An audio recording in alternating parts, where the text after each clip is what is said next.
From the heart of Atlantis straight to AMSA, this is your weekly news flash, where we keep you informed on everything that's happening in and around Atlantis. This is the Atlantis Flash Live with Christina.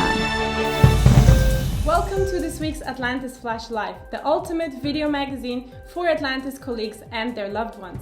This is the magazine that brings you the latest news and entertainment in the colleague world of Atlantis.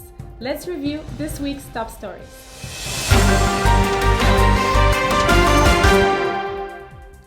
Atlantis is buzzing with guests after the most recent ease of restrictions. We introduce you to Sacha Jafri, the world-renowned British artist who has set up shop in the Atlantis ballroom. We also tell you the results of our colleague wellbeing survey and talk more about the Time for Gratitude campaign. And in the world of entertainment, you will learn this week's Corona lingo, you will get to participate in the newest Mystery Dancer and Baby Boss picture competitions, and also the brand new Identify This Sound challenge. We will tell you 10 things you didn't know about our VP of Food and Beverage, Sascha Triemer. All this and much more in the Atlantis Flash Live. Atlantis has risen once again and is no doubt in the top choices for staycation and daycation destinations with the local population in Dubai. And with the Dubai airport opening its doors to residents stranded abroad, we will hopefully be even busier very soon. Our restaurants are buzzing with life. We have also begun to welcome guests to Dolphin Bay, to the Lost Chambers Aquarium, to our gym and to other places. Make sure you check out Tim's latest business update on our YouTube channel. And if you have not yet done so, please subscribe to the channel and click on the bell for regular updates. Next up, we're delighted to show you an exclusive Atlantis Flash Live interview with world-renowned artist Sacha Jafri, who is currently in the Atlantis ballroom painting what will be the largest single painting ever made on canvas by a lone artist, 110 meters by 28 meters. He's working with UNICEF in conjunction with Dubai Cares under the patronage of His Highness Sheikh Mohammed bin Rashid Al Maktoum to raise awareness and funds for the cause of continual, uninterrupted education for children. Sacha Jafri is widely regarded as one of the world's leading and most celebrated artists, who has raised over $60 million over the past 22 years from the sale of his paintings for notable charities. It was a pleasure meeting him and chatting to him about his work. Hello everybody, I am here today with Sacha. Sacha, it's a pleasure to have you at Atlantis the Palm and obviously also live on Atlantis Flash Live. Pleasure to be here. Thank you. Sacha, you have quite a unique sense of style. Can you please tell us what inspires you? In my work generally? Yes. In my work generally, I've been painting for 22 years as a professional artist. I've done nothing else. And I find there's two main things. One, I find that if it doesn't matter what you create as an artist, it doesn't matter what the end product is. It matters how you live your life. If you live your life in grace, then anything you create will have poignancy, beauty, and meaning. If you create something incredible, that looks incredible aesthetically, or is something that is, really beautiful to look at, but you as the artist don't live your life in grace, whatever you create means nothing. It means nothing to the world. It might shock someone for a moment, it might grab someone for a moment, but it's not going to do any more than that. If you can, as an artist, live your life in grace, live your life as an artist, be kind, be passionate, be compassionate, have empathy, have understanding, treat the king of the country and the janitor in the loo exactly the same, understand the meaning of grace, live that life as an artist, then things will spill out of you every now and then through that journey. And those things that spill out will become so poignant and beautiful. And they will then connect to the soul of one human being, which means they'll become part of the soul of the earth. And that's really what I'm about. That's all I'm trying to do. And the only way to do that is to concentrate on yourself and how you live. And then whatever comes out of you is going to have some beauty and some meaning. And authenticity. And authenticity. Otherwise it means nothing. Yeah. Life's about the intentions with which you give things. Intentions mean everything. The end product means nothing. It's about the intention. So I focus on that first. And by focusing on that, something beautiful happens to spill out every now and then. A lot of rubbish spills out, but that's cool. We roll with that. Yeah. But it's a journey, and it's, for me, the most important thing is the creative process. A lot of artists, they show you the finished, polished product. You don't get to see the process. And often, sadly, at the moment, artists are like coming up with an idea, a concept. They tell 20 guys, you 20 guys go and make it. They turn up when it's made, they sign it, done. The marketing's already been worked out, the PR, everything's already been worked out. Who they sell it to, how much for, how they market it. The product is the thing. But what about the journey? What about the touch of the artist's soul? Without the touch of the artist's soul, it means nothing, So I try and focus on that. I try and get the creative journey, that process out there. I try and share that because I think it's more important than the finished product. And that's what I focus on. So can you tell us, since you've been talking about the process, can you tell us, it's week 1 of 8 weeks. Tell us what you've been up to so far. Okay, so I am creating, crazily, the largest painting ever created on canvas by a single artist. It's huge, and I didn't really think this through, but it's huge, but it's cool. It's going to be the size of 2 football pitches end to end, and I'll tell you what the piece is about. So we're standing in the middle of my first section. This thing is huge. It's 2 football pitches. But the beginning of this piece is about the spirit and the energy of creation. This section is just raw energy. It's me. My process is I tap into the subconscious, I get in a trance, and I try and tap into something greater than myself. Whatever that may be. I try and channel something. I try and link to the soul of the earth. And through that, I've just tried to express and let that fly, that energy of the beginning of creativity. So that's what this section is about. It's that real feeling of energy, the spirit, the uplift, where everything comes from, ultimately. So if you look within it, you'll see the marks, the shapes, the color, the movement, the hearts, but you're going to feel a real energy coming from it. Fascinating. Yeah. So that will then move up. And the middle section is going to be the rivers, the trees, the mountains, the lakes, the things our Creator gave us. That's the middle section. Then we're going to move up into humanity entering our world, and the idea of motherhood, the idea of nurturing, the love, the kindness, the understanding that the mother brings to the child, and how the child lives their life and lives through their life and grows, and how the father can give protection, and how those things come together and how that might look. The journey of the child. But most importantly, and what my work is really all about, is I believe very much that the greatest gift our Creator ever gives us is our childhood. And yet, the first thing we're taught to forget, or encouraged to forget, is our childhood. We're told, when we're 5, you're growing up now, well done, you're a big girl now. And actually, as adults, we need to keep the child within us forever. If we do, something magical happens in our soul, because that's the gift our Creator gave us. And we should never forget that gift. It should be something that stays within us forever. It's the most precious thing on this planet. So my work tries to tap into the child and try and find something magical there to remind us as adults to keep it alive within us forever. So when we move into that section, we're going to be looking at the child and trying to keep that alive within us, and the beauty and the purity of that magic of the child. And then you're going to move into the final section. And the final section is the solar system, the stars, the planets, the dark skies, and the idea of that is really to show you that I believe strongly that humanity has a very slightly over-inflated idea of itself. We believe that human beings are so important in this world. And we're the only ones. In reality, we are a speck of dust in the universe. And only when we realize that we're a speck of dust, only when we realize how small we are, can we become something. Can we become something powerful, something magical, something that can nurture the soul of others. And I think this is something we've lost recently, humanity. We've lost the understanding of connection to ourselves, each other, our Creator, and ultimately the soul of the earth. We've lost that.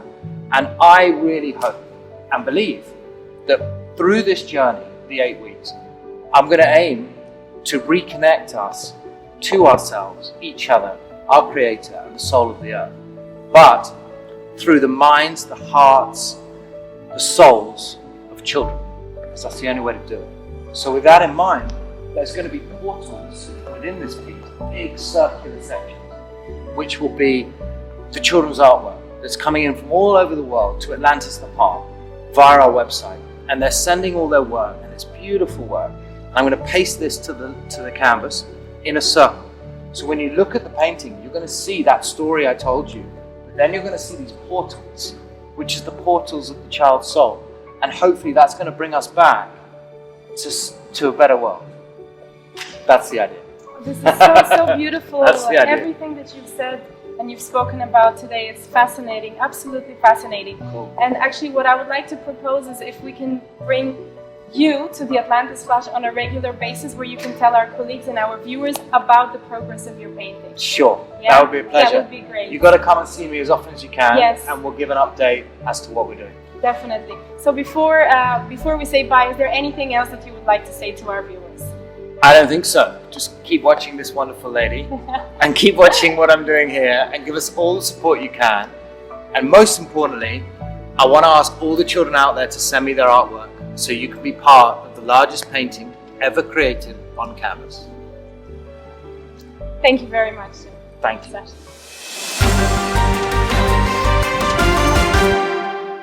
Our Time for Gratitude campaign has encouraged hundreds of colleagues to post heartwarming messages and pictures of appreciation on Voice of AMSA. And as part of our Gratitude Month, we conducted a survey with our colleagues and would like to share with you these results now. We are at 95% engagement. With a 77% completion rate, this is an excellent result, and it was wonderful to see the great scores colleagues gave to the senior leadership team, to their own managers, and also to the entire HR team. So thank you so much for recognizing and appreciating all the support extended to you at this time. Our next activity for the month is called the Gratitude Mail, where colleagues and their loved ones will get the chance to create their own thank you cards and participate in a competition for the best and most creative card. The top 10 participants, as judged by our jury, will receive a 45-inch TV, not the brand new ones of course, but really nearly as good as new. Those are the TVs from our guests' rooms. And also, as part of the gratitude campaign, we continue to show care and love towards our Mother Earth. And in the Clean and Green Quarantine campaign, this week's challenge is creating your own tote bag. Kelly Timmons tells us how. Check out her how-to video on Voice of AMSA and submit your pictures for a chance to win some great prizes. Our next segment is brand new and is aimed at helping you to know Atlantis the Royal. It will be headed by Tom Rowlands, General Manager and Senior Vice President of Operations. Check it out.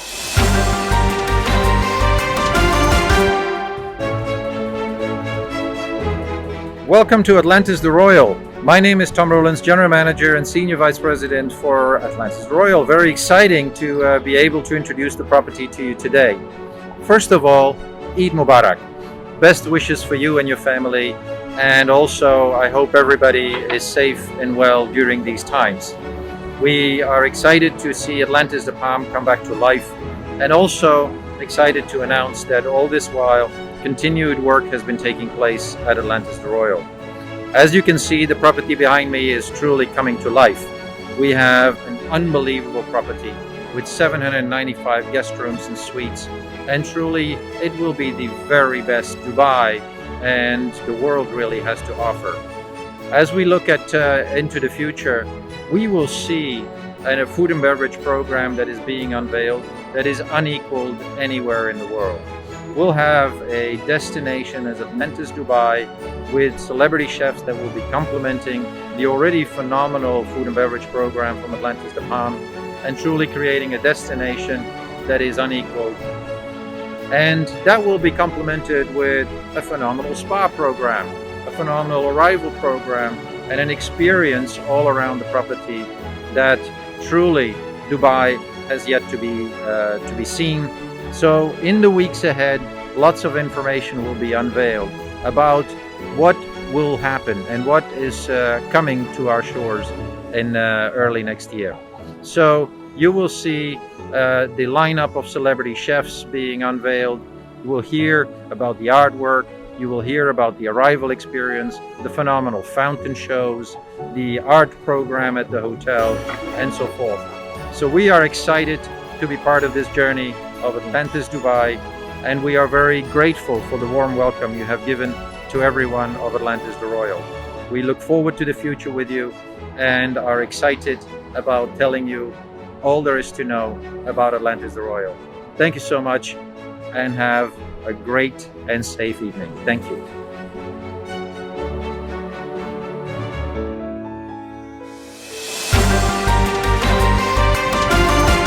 Thanks so much, Tom. I remember when I first started working at Atlantis in 2008, it was so exciting to see the hotel being built and come to life.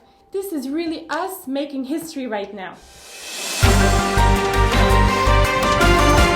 Let's go straight to our entertainment section of the Atlantis Flash, where our viewers have been having a lot of fun guessing the mystery dancer and the baby boss pictures.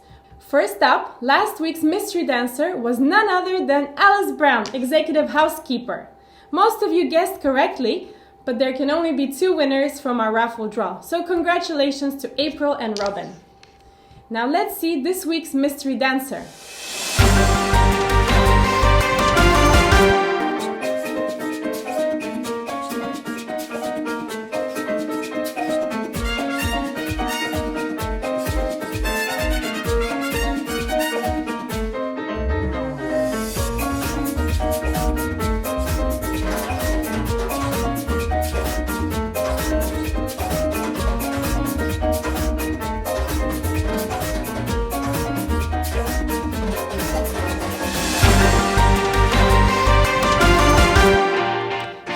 Some clues. This person has been in Dubai most of his life, but is actually born in Africa. He is a popular figure at Atlantis whose favorite food is seafood pasta. He has been at Atlantis since pre-opening and has worked in 3 departments within the same division. He was currently made president of his Toastmasters Club. Can you guess who this is? Tell us who in the comment section on YouTube or on Facebook for the chance to win some great prizes.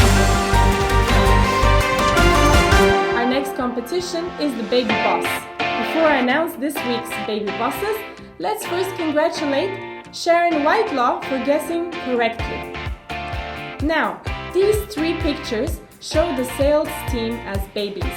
The cute individuals here are either directors or VPs. Guess who for a chance to win a Mont Blanc perfume. And the last competition, which is something brand new for the Atlantis Flash, is the Identify This Sound. Let's hear the 3 sounds now.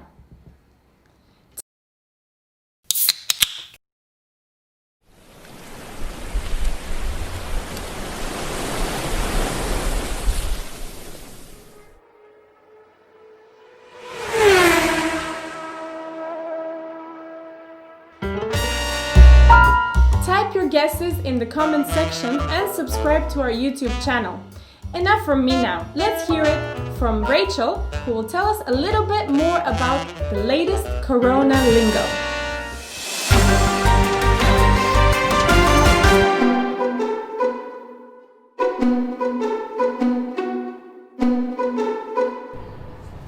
Oh, hi there! Welcome to this week's Coronaictionary. You just caught me getting ready to go out. Well, I'm only going grocery shopping, but you've still got to look good, right? Which brings me on to our first word for today, mascara. With everyone having to wear a mask, people can only see your eyes, so you better make them stand out. How do I look? Have you ever cleared your throat or coughed innocently in public and noticed that everyone around you just backs away in terror? These are called coffin dodgers, and while it's great to keep your distance, there's no need to call emergency services every time you hear somebody cough. Talking of keeping your distance, have you found you've become more antisocial since the pandemic, but out of choice? This is one for the introverts. Antisocial distancing. This is the practice of using lockdown as the perfect reason to avoid everyone you don't really like. It's easier to avoid this one when you want to avoid an awkward chat with your neighbours. Not really for when you want to get out of a video call. Did he see me?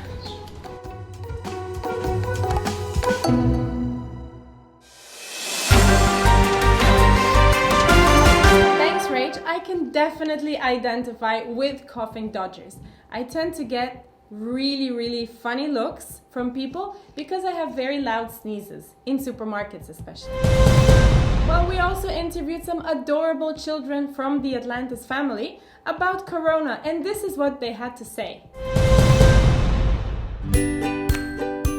What is the coronavirus? Coronavirus is this type of germ that is easy to spread when you're very close to somebody. You could be close to your family if you want. The coronavirus is a virus that's spreading throughout the world and killing lives.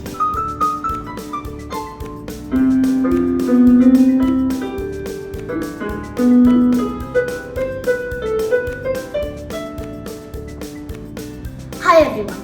The coronavirus is a virus which is all around the world. It first started in Wuhan and then went all around the world. It's such a pandemic situation.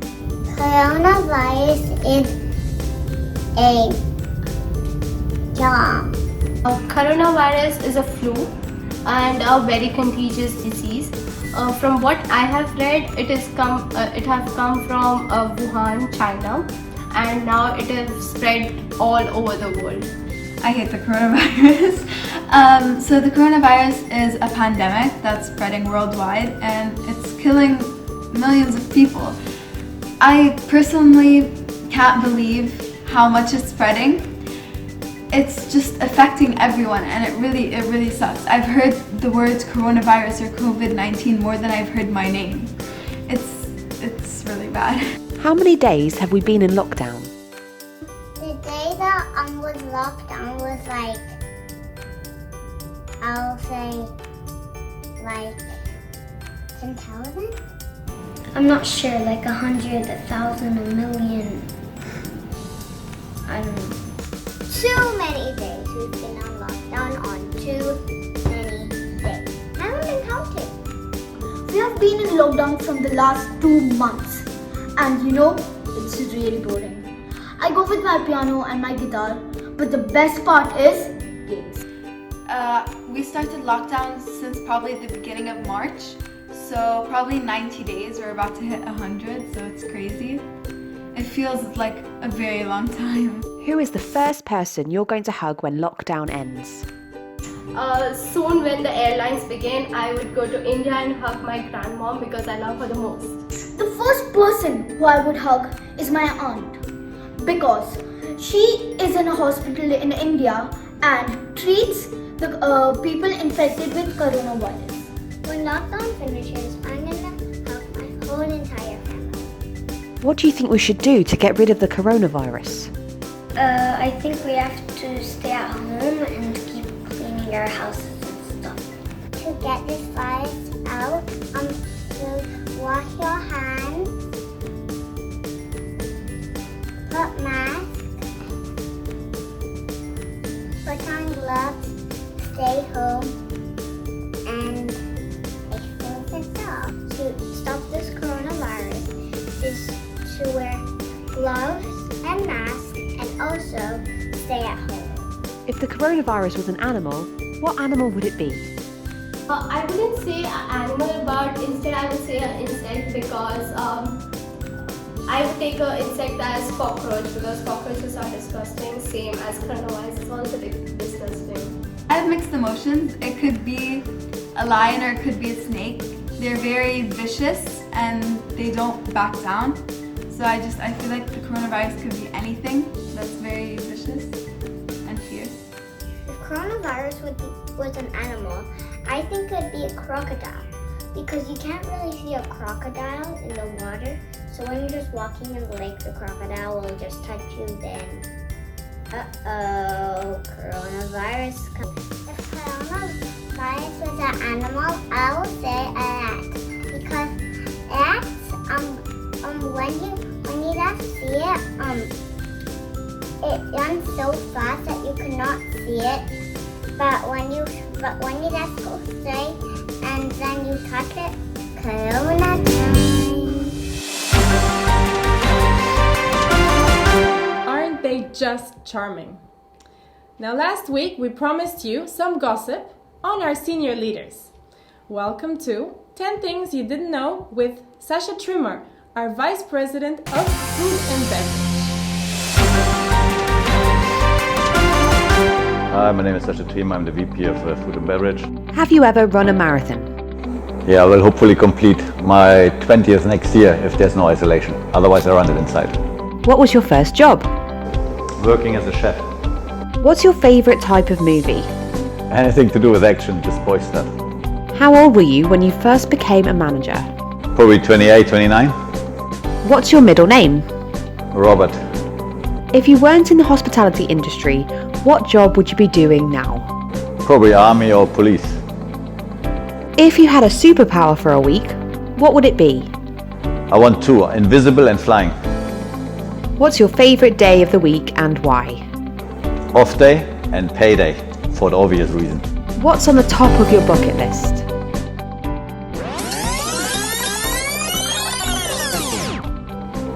Completing Norseman, which is a extreme triathlon in Norway. How old were you when you found out Santa wasn't real? What do you mean he's not real? Thank you for having me. Stay safe, stay sane, and hopefully see you soon all back in our chat.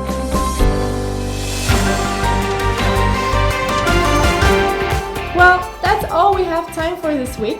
Please remember to stay safe and to sanitize. Until next time.